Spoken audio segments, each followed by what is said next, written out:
Merci Dominique, bonjour mesdames, bonjour messieurs, merci de m'accueillir ici pour présenter les Jeux Lausanne 2020. Mais avant de commencer, on est ici au Forum de l'économie, alors juste 2-3 petits mots d'économie, on en a beaucoup parlé ce matin, de l'impact de ce qui se passait par rapport à ces grands événements. Et puis l'AISTS a fait, l'AISTS c'est ça, cette société qui est ce nouveau master, pas ce nouveau, le master qui est à Lausanne maintenant, qui regroupe tous ses partenaires, a fait une étude, alors qui date de 2013, mais je voulais juste la rappeler parce que je pense qu'elle est assez importante, de montrer l'impact du sport en Suisse, économique en Suisse romande spécialement. Donc là, on voit, il y a une étude qui a été faite auprès de ces différentes associations et qui montre les endroits où se trouvent ces associations. Alors je pensais que de venir ici au Forum économique roman, de vous montrer à quel point on peut être fier en Suisse romande d'avoir ce vivier, ce savoir-faire du sport mondial, voilà où ça se trouve. Et puis au niveau de l'économie, donc les études qui ont été faites, c'est sur ces différentes sociétés, ces différentes fédérations internationales. Et vous voyez que le maximum, vraiment, c'est dans cette région. Donc Lausanne, le canton de Vaud, la région vaudoise, la région, et puis je vais aller un petit peu plus loin parce que je parle du Chablais aussi, j'y reviens dans les Jeux après, mais cette région, c'est une région exceptionnelle. D'accord ? On a le monde du sport qui est ici et qui génère au niveau de l'économie, donc c'est 2013, mais ça n'a fait que de s'amplifier depuis, ça génère plus d'1 milliard en Suisse, de ce milliard, 500 millions sont dans le canton, dans la région vaudoise, canton de Vaud, pardon, et puis 250 millions, c'est sur Lausanne. Donc ça génère un grand montant d'argent et c'est de plus en plus. Donc ça, c'est l'aspect économique. Les fédérations internationales sont donc à Lausanne. Le monde du sport académique se fait à Lausanne. Ils viennent tous les jours, ça discute, ça crée les règles de jeu, les règles du sport. Mais en plus de ça, vous savez qu'on a la chance de faire des belles manifestations en Suisse, on n'arrête pas d'en faire. Je crois que ça a été dit ce matin, non, je ne crois pas, je sais que c'est dit ce matin. On doit pas avoir honte, Marius l'a dit, on doit ne pas avoir honte et on doit être fier de dire ce qu'on fait, de mettre en avant ce qu'on a. Il se passe beaucoup de choses extraordinaires, on doit le mettre en avant. Donc dans cette région, on a en plus de l'académique du sport, des règles du sport, on a un vivier, un terrain de jeu qui est exceptionnel. Et on doit dire au monde entier, on doit le faire connaître, que c'est extraordinaire chez nous. Je trouve que ce matin, ce qu'a dit Nicolas Bidot aussi, de dire on doit profiter de ces événements, les mettre en avant. Ça aide le système à tourner, à s'auto-activer, à avoir des infrastructures, à avoir de la visibilité. Et on s'appuie sur ces magnifiques images de la Suisse qui est là. Mais on doit créer du nouveau. Et je crois qu'on a entendu ce matin le Tour de Romandie, le cyclisme qui arrive. On va faire à Diableret, les Invillars, des Jeux olympiques de la jeunesse d'hiver. Dans la même région, à Aigle, on part avec du cyclisme mondial. On fait du triathlon ce week-end. On fait les sports d'hiver, les sports d'été. On n'arrête pas de faire ça en Suisse romande, dans cette région. Je pense que du niveau de la planète Terre, c'est probablement le plus beau vivier mondial de sports d'été d'hiver praticables dans une région tellement petite à côté de la Mecque du sport, l'innovation, qui est Lausanne, avec tout, la capitale olympique, tous les mouvements olympiques qui sont là. Voilà, petite introduction sur une réflexion un petit peu économique de la région. Et on ne doit pas rater ces événements. Ça a été dit ce matin, on a besoin d'infrastructures, on en parlait tout à l'heure à la pause. Le fait d'avoir des jeux, ça a fait qu'on a une patinoire qui a été accélérée à Lausanne, ça a fait qu'on a maintenant l'exploit du monde de hockey sur glace sur Lausanne aussi, il n'y a pas de Zug. Et toute cette énergie positive, on doit utiliser la mettre en avant. Et les Jeux de la jeunesse, je crois que c'est une opportunité extraordinaire. C'est un nouveau concept, c'est pas très connu. J'entends souvent des gens qui nous disent « oui, mais il n'y a pas de pub, on ne sait encore pas ce qui se passe ». Ça vient. C'est un nouveau concept, voilà. On aura les 3 Jeux d'hiver en Suisse. C'est alterné tous les 4 ans, de même que les Jeux traditionnels. Donc on a eu 3 fois les Jeux d'été. Les prochains seront à Dakar. Et les 3e d'hiver, c'est ici. Lausanne a été désignée en 2015, juillet 2015. On a commencé à préparer l'opérationnel début 2016. En même temps, il y a eu les 2e Jeux de la jeunesse à Innsbruck. Donc le concept se développe continuellement. On vient d'entendre avec la présentation sur la Formule E, qu'il y a des réflexions qui se font. D'abord, on veut bouger sur différentes villes, après on décide qu'on reste là. Donc là aussi, les Jeux de la jeunesse, c'est un projet qui évolue. Et je peux vous dire que c'est passionnant de faire ça dans la capitale olympique, de pouvoir lancer ce projet qui évolue. Et puis, je vais vous dire un petit peu rapidement où on en est maintenant. Donc la chance dans cette capitale olympique, avec toutes ces fédérations, de leur montrer qu'on sait faire du sport. Les Jeux de jeunesse, ça sera la première fois qu'ils sont totalement équitables au niveau homme-femme. Donc on a le même nombre d'athlètes féminins qu'hommes. On a quasiment le double d'athlètes qu'il y a eu à Lillehammer. Donc c'est aussi en progression, sans augmenter les coûts. Le budget total de tous les Olympiques de la jeunesse opérationnel, 40 millions. Vous en dites Coupe du monde de ski, ce sera 70 millions, 40 millions, c'est modeste, mais on a réussi avec le canton, avec les autorités, avec les partenaires, à enthousiasmer la région pour que la région, les gens aient envie de les faire. Et après, il y a des investissements qui sont faits, j'y reviendrai, locaux, qui seront pérennes, donc extrêmement sustainable, comme on vient de le dire. Donc il n'y a aucune construction sur 2020 qui a été faite que pour les Jeux, aucune construction, il n'y a pas de white elephant. Donc tout a été construit tout ce qui a été amélioré, les différentes stations ont été améliorées, mais c'est les stations qui ont souhaité les améliorer dans une conception pérenne de leur site. Voici les Jeux. Donc aux Jeux Olympiques de Pyeongchang, il y avait 7 sports. On aura pour la première fois aux Jeux jeunesse le ski d'alpinisme, donc le ski mountaineering. Marius aurait été très content d'entendre ça encore une fois, la PDG, donc on est là avec ce qu'on aime bien faire en Suisse. Ça sera pour la première fois ici. Ces Jeux de Lausanne 2020, donc là aussi, je crois qu'on doit ne pas avoir peur d'être fier de ce qu'on fait. Ça a été dit plusieurs fois et je suis un mordu de ça. La Suisse, c'est tout petit, on va partout très vite. Hein. Donc ce n'est pas parce que les Jeux ne sont pas tous entre Ouchy, entre la place d'Aripen et puis la place Bel-Air qui ne sont pas à Lausanne. D'accord, Malais, tout ça, voici les Jeux Lausanne 2020. Donc au début du concept, il y avait seulement 5 sports, au début 2016. On a rajouter le bob, le skeleton à Saint-Moritz, j'y étais hier, c'est exceptionnel. La piste de bob à Saint-Moritz, c'est la seule piste au monde qui est actuellement entièrement naturelle. Donc hier, c'est en été, c'est un chemin de campagne tranquille, c'est la seule piste qui est naturelle dans le monde entier. Et du coup, on a mis le patinage de vitesse aussi à Saint-Maurice, sur le lac gelé de Saint-Maurice. Donc voilà.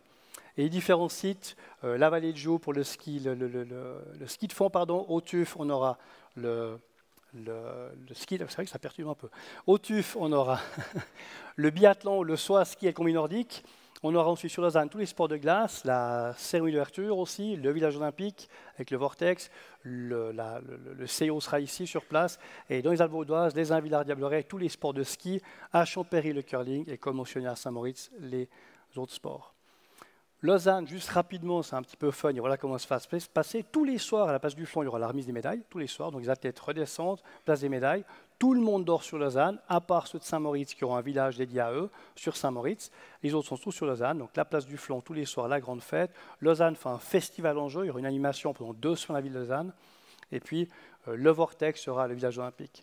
À Saint-Moritz, on a loué toute l'auberge jeunesse et puis un hôtel attenant, ça fait 500 personnes. Ça sera les 240 athlètes, leur staff, leur coach, leur entourage qui seront à l'auberge jeunesse. Et puis les sports seront sur le lac pour le speed skating comme mentionné et le bob. Tout ça, toujours à pied. Les athlètes utiliseront un maximum public. Sur Saint-Moritz, c'est tout en public. Et sur Lausanne, on essaie de faire un maximum public, y compris du train pour aller sur les sites. Donc encore une fois, durable. On engage la jeunesse, donc durable on l'a dit, mais surtout jeunesse maintenant. Dominique Olivier l'a dit, pardon, en commençant l'interview, ma présentation, on a misé sur la jeunesse, pour les jeunes, avec les jeunes, par les jeunes. Donc c'est un sacré défi, mais on a mis en avant cette jeunesse vraiment sur tous les domaines. J'y reviens tout de suite, mais sur la jeunesse sustainability, donc pardon, excusez-moi, j'ai perdu le fil là. On a mis en avant les... Ouais, exactement, ça va. On a mis en avant donc, sur les sites, parce que Diableret, j'ai dit, Diableret, c'est mis en avant. Puis on a un partenaire extraordinaire qui va venir nous aider pour des choses qui se passent quand beaucoup de jeunes sont ensemble aussi.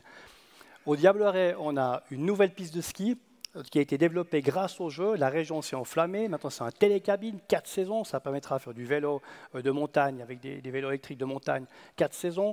Sur la piste des Diablerets, maintenant, ça faisait 35 ans qu'il n'y avait plus de compétition en filles au Diableret. À l'Aisin, il y a un nouveau halfpipe qui a été créé aussi, un investissement local très fort où l'Aisin veut se remettre sur la planète Terre comme étant visible, comme étant un lieu de ski de freestyle. Voilà, l'Aisin encore une fois, des belles images. La vallée de Joux, du ski de fond, ça faisait 17 ans qu'il n'y avait plus de compétition. On a pu faire une compétition OPA Games au début de cette année. Donc grâce à ces jeux, il y a un enthousiasme très fort qui est mis en avant. Malais, je crois que tout le monde sait de quoi on parle ici à Lausanne. Et puis bien sûr le Vortex, donc ce magnifique bâtiment, on va le recevoir le 31 octobre. Puis c'est un petit peu le stress qui fait que je parle vite maintenant. On doit l'équiper du 1er novembre au début décembre pour accueillir 1700 personnes dans ce village. Donc on le reçoit brut, il faut qu'on équipe tout pour être prêt pour accueillir les athlètes au Vortex. Quelques images du Vortex. Puis les partenaires, alors ça c'est une petite chose très spéciale avec les Jeux Olympiques de la jeunesse, et puis on parlait ce matin d'enthousiasme, de comment est-ce qu'on va activer les partenaires. Donc aux Jeux Olympiques, je ne l'ai peut-être pas remarqué, mais lorsqu'on va à Rio, les Jeux de Rio, on ne va pas voir les partenaires visibles. On verra Rio 2016. Les partenaires doivent activer en plus. Donc tous ces partenaires, on a encore 9 qu'on va annoncer bientôt, c'est des partenaires qui se sont engagés, qui croient au projet, et notamment particulièrement en ce qui concerne la jeunesse, l'engagement qu'on a fait auprès des jeunes dans tous les domaines. Les jeunes, j'y viens maintenant. Donc tout le concept, on l'a basé sur mettre en avant le vivier local, mettre en avant le savoir-faire. Donc Nicolas Bidot disait ce matin, on a les montagnes sont là, on utilise ça pour vendre autre chose. Là, on a fait la même chose. La Suisse est connue, on est là, le CO est ici, les Jeux sont à Lausanne. On utilise le sport pour dire au monde entier que dans cette région, il y a non seulement du sport, il y a non seulement la pratique, mais il y a en plus un vivier, une innovation des écoles qui sont extraordinaires. L'ECAL, par exemple, c'est une image qui est là, a fait la vasque. L'ECAL a développé la vasque. Alors, le défi qu'on a avec ça, c'est que pour travailler avec des écoles, il faut s'y prendre très à l'avance. J'ai une petite vidéo qui montre ce qui a été fait, j'y reviens après.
Donc, depuis le début, on travaille avec les jeunes, on a activé les écoles depuis 3 ans, on a fait monter mayonnaise, comme on dit. Le défi qu'il y a avec ça, c'est que pour tous les projets qu'on a fait, il y en a un que je vais prendre en exemple, la mascotte. Pour faire la mascotte, on a travaillé avec Eracom. Pour faire la mascotte Eracom, puis mettre en avant le savoir-faire, qui est en plus de ça la voie qu'on adore en Suisse, l'apprentissage, d'accord. Pour mettre ça en avant, on a commencé à travailler en 2017. Il a fallu se mettre d'accord sur le projet. On a fait un projet scolaire dans le cadre de l'école de 17 à 18. C'était fait dans le cursus des élèves. C'était fait dans le cursus des élèves qui ont fait ça donc 2 heures par semaine. Dans le cursus, à la fin, on a, au mois d'avril, validé la mascotte en 2018. Il fallait les finalités de validation avec les autorisations CIO de propriété intellectuelle. Ça prend un peu de temps pour finalement la découvrir au public en janvier 2019. Donc les processus sont longs. Par contre, il y a un enthousiasme, un engagement qui est mis par tous les partenaires, maintenant les écoles. Elles sont engagées dans plein de domaines. Pour la santé, qui est un des thèmes après, c'est ce qu'on a fait très fort aussi, on a mis en avant le CHUV, l'école hôtelière, ils parlent tous ensemble, l'université, les PFL, qui a travaillé avec l'INSEP, il y a plein de projets qui ont été mis ensemble. Et au niveau du sport et santé qu'on met en avant, dans le cadre des Jeux de la jeunesse, on a un immense paquet éducatif qui va auprès des athlètes. L'importance de la santé, l'importance du bien-être. Donc il y aura un paquet éducatif qui a une nutrition, qui a du sport, comment est-ce qu'on fait, comment est-ce qu'on se nourrit, c'est clair, comment est-ce qu'on se comporte. Mais tout ça, c'était tellement bien développé avec un thème qui s'appelait à l'époque Sport Performance, qui était à Buenos Aires, parce que le CIO, les Jeux Olympiques de Buenos Aires cette année passée, 18, pardon, n'avaient pas de concept très clair. Ils ont repris ce que l'UNIL, l'EPFL, le CHUV, nos partenaires ont développé, et on a un atelier très très fort qui a été fait grâce au vivier qui est ici.